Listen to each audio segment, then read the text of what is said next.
Milliy sertifikatga tushadigan savollardan yana biri bu jigar qurtining rivojlanish sikli haqida bo'ladi. O'rtoqlar, hozir men sizlarga jigar qurtining rivojlanish siklini 1 daqiqada o'rgataman. Siz vaqtga qarang, men boshladim.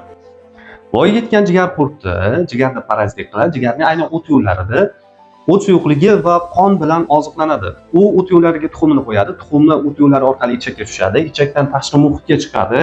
Tashqi muhitga suvga tushgan tuxumlardan kiprikli lichinka chiqadi.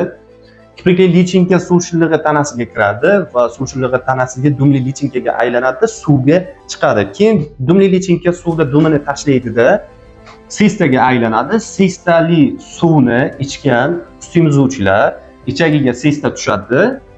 Sistadan lichinka chiqadi. Lichinka esa qon orqali jigarga boradi va jigarda u voyaga yetadi. Suv shillig'i jigar qurtining oraliq xo'jayini hisoblanadi, o'rtoqlar. Sutemizuvchilar va odam esa jigar qurtining asosiy xo'jayini hisoblanadi.